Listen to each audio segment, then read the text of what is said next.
Alright, hi, it's me, Thao. Here's MA, The Last of the Ages.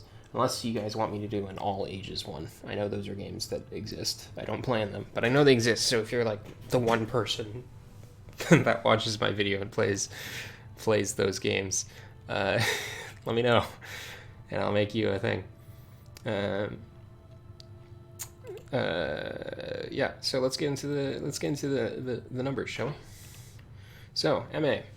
MA is there's a lot of weirdness going on in MA. We'll address some of it after I do the normal, like, 5 strongest defenses and 5 weakest defenses, because there's some weirdness here.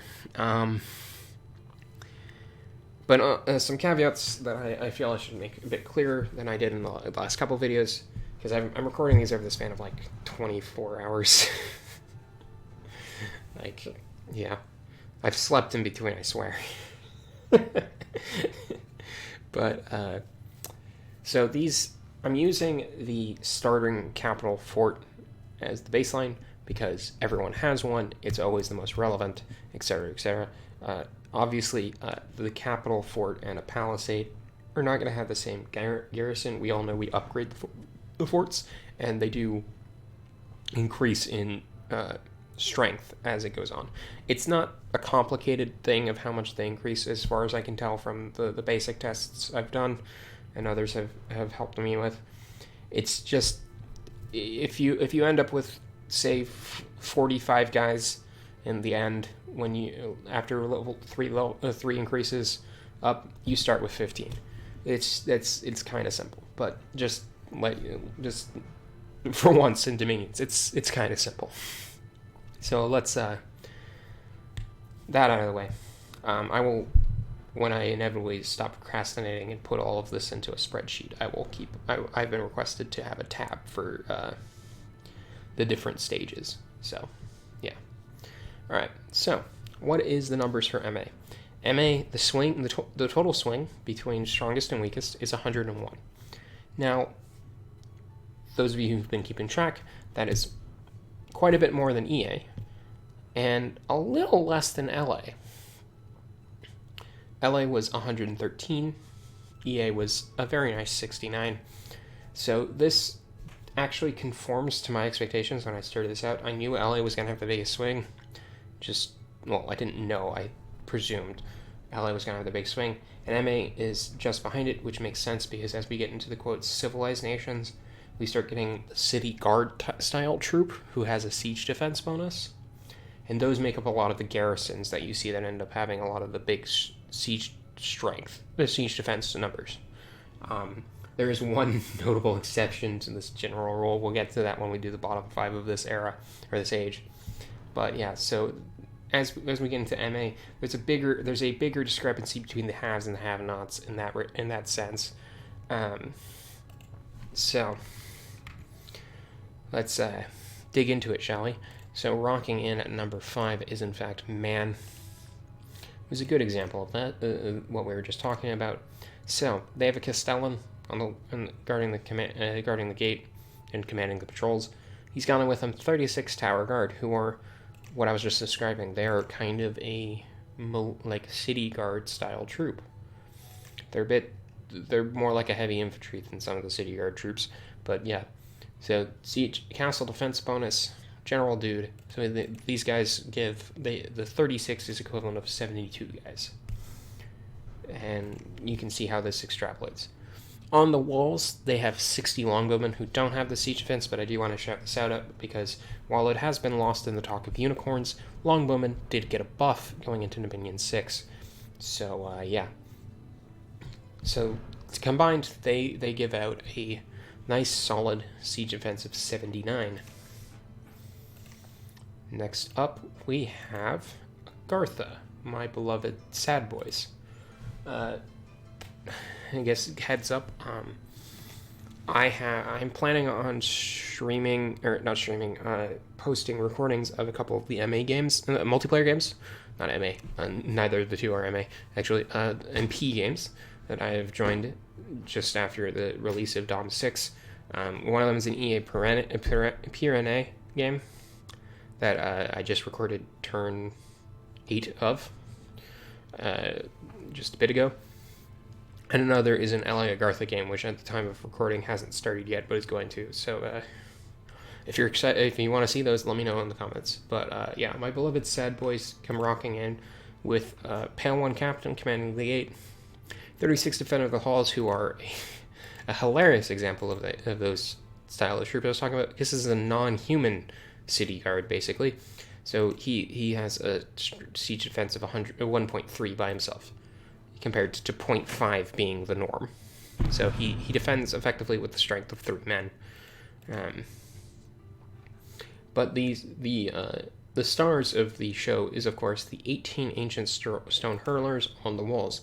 Now, 18 ancient stone hurlers have a massive siege bonus. So on the attack, they count with they siege with the strength of 7 men. On the defense, they defend with the strength of 4 men, so, slightly less scale, but still impressive. Also, they have unlimited ammo on the walls, so keep that in mind. Next is a kind of amusing one. It's Yis. Normally, elves don't represent very highly on these lists because they have, weird troop numbers and small, things.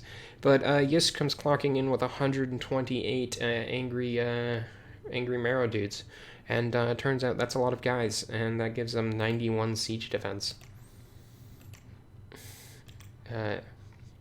So yeah, I guess the everyone's favorite magical pony princesses can rest assured that back home is being kept safe by a horde of angry green dudes. All right, coming in at number 2 is in fact Marianol. Who has guard commander of an Inquisitor. He doesn't matter. These guys do. 60 halberdiers. These are once again these are castle city guard style troops. They have a siege defense bonus, but the real guy is the architect here, who has a siege defense bonus of 15. So he sieges with the strength of siege defense. He sieges and defends against the siege with the strength of 8 men, essentially, or 16 men. My bad. I can math. I swear I'm doing this one much better rested than the other 2. And then on the walls they have 64 crossbowmen, who don't have a siege defense bonus, but will fire a lot of bolts at you. So they provide 100 points of fort siege defense. And then, after good showings in all of the ages, Calum finally takes the dub, so everyone clap for the Bird Boys. A friend of mine is a good big fan of the Bird Boys, so he's probably happy right now. When he let me know in the comments, because objectively this might mean that area Calum best Calum, at least in the purpose of siege defense. So if you have a favorite flavor of Bird Boy, feel free to say so in the comments, because I find the different Calums are played quite differently, especially Ally. But yeah, so they have 60 area infantry, 80 Spirehorn archers, who I just have to believe that these 80 Spirehorn archers are the same 80 Spirehorn archers in Ally. They're just still there. Commanded by Storm General and Area Noble. Now, these guys illustrate a pretty good caveat to this whole conversation. When I talk about the strongest garrison, I am meaning in the term of siege defense, in that they keep you out the longest. Once you get into the actual battle, who is the toughest is actually a different story, because a lot of factors go into combat. The perennial catchphrase of the Dominions community is "it depends" for a reason. But yeah, so the bird dudes, being flyers, all have a doubling of their siege strength and siege defense. So these guys rack up a lot of siege defense, while not being the greatest, because they are in fact just a dude with below human strength shooting a short bow. Area infantry, though, are solid. They have ice protection and decent-ish stats. So yeah. Let us get into the bottom 5 then, shall we? So at the bottom 5, we have a tie to start us off. So this is number 4 and 5 kind of merged together. We have MAT and She. MAT and She might surprise you because you go, wait a minute, Fao, these guys have city guards. Didn't you say these this kind of unit type has a siege defense bonus? Well, they do unless you are MAT and She. If we look at the Imperial City Guard, they instead have a patrol bonus. Up to you if that's more useful in the in holistically, but in the purpose of siege defense, it means these guys are not as up to snuff as their fellow city guards. So there's 36 of them with a general at the gate, 36 Imperial crossmen with a eunuch on the walls. So they can still throw a bunch of crossbow bolts at you, but it's nowhere near as impressive as like a volley of like 60 from Marinon. Next is Oceania, everyone's favorite air quotes. The Wet Pan boys are back. It's 60 Ichthyosaur soldiers and 2 commanders. It's nothing.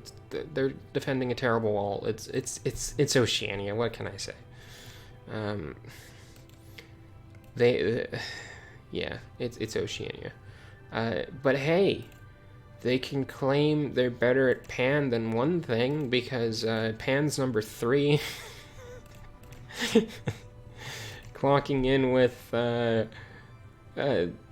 31 siege defense, brought up by a satyr commander leading 36 satyrs. These are the these dudes, the naked guys with almost naked guys with a spear and javelin guarding the gate. And then on the walls they have a centaur hierophant and 24 centaurs.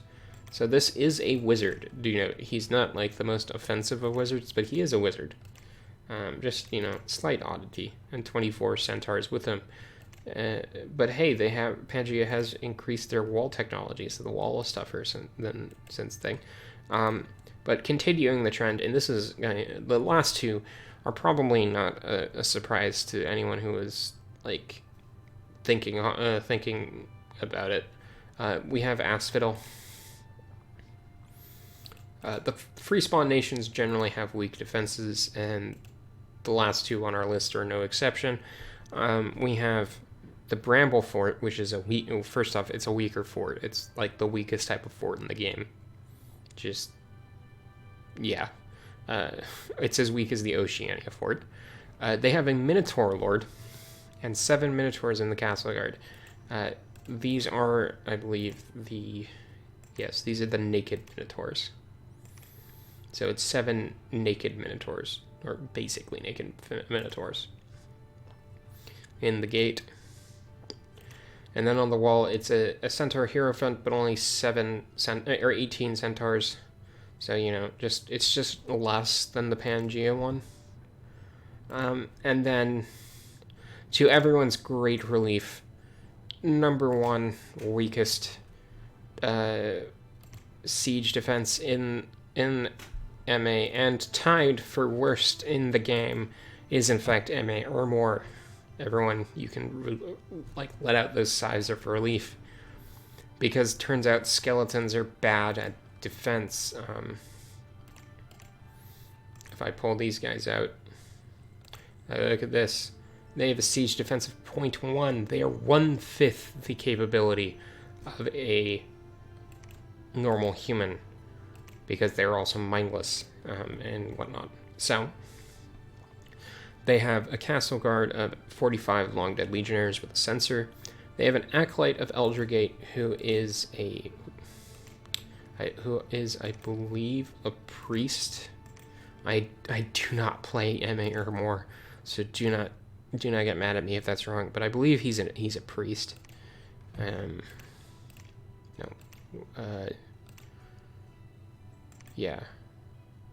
Yes, he's a priest. I don't know if he's also a wizard, but he's at least a priest, so he's casting shenanigans from the walls. And then 60 long dead archers. So, yeah. That's the weakest, thankfully. As I mentioned with Lemuria, you don't want the pop kill Death Nation that's gonna have zero supplies in the entire province to be like able to hold off. But now we come to some of the weirdness. Um, so ignoring Bandar Log, which is just a pain for my notes because they just have the entire city coming to defend the walls. We have Ind. Excuse me. So Ind has, of course, so if you have not played Magnificent Ind, Land of Exalted Virtue, their whole thing is they have priest soldiers from their cap who auto-bless themselves at the start of the fight. They have these in their fort, obviously, especially you'd go, that makes sense to their cap fort. I didn't test it extensively, but it was reported to me that these soldier priests, though, are in every Ind fort. So they have 30 sacreds just chilling there. So the actual defensive capability of an Ind fort is massively variable depending on the bless. And normally it's Ind, so there's a decent chance these guys have a solid bless on them. So that's one thing of oddities. The other is, here's Satis. Satis is making a return. Remember in LA how they had Poison Slayers? On MA, they have more of them. This is probably less spooky than you'd think, just because if you're going against MA Satis, you already have Poison Resist, or you're just prepared to suffer anyways. So, you know. But they do have Poison Slingers on the walls, which is genuinely kind of spooky. Other notes, Abyssia has a wizard commanding their walls. The Anathemet Salamander is up there. Fire 2. Just chilling and throwing fireballs. As is the Abyssian wont. Generally, if you want to attack Abyssia, though, you have fire resistance, or you're just prepared to have a bad time. So not like the biggest deterrence, but just, you know, something of note for oddities point. And yeah, that's it. For those of you who are curious about like averages and stuff, the rough average seems to be in like the 50s range. I haven't done all the math yet, but it seems to be, and also because some of the extremes to other sides screw with the average. But the rough, like, I guess it would be the mode, like the repeating range. The most repeating range is around in the 40s to low 60s. So, there we go. That's the middle age for you. Thank you all for watching. And if you have something else that you'd like me to look into, just like, I do not claim to be the most well versed Dominions player, but I can look into stuff for you guys if you want and present them. So if you have a subject you are interested in let me know in the comments, and I'll see if I can dumb it down into like a beginner level examination. Thank you all. See you around.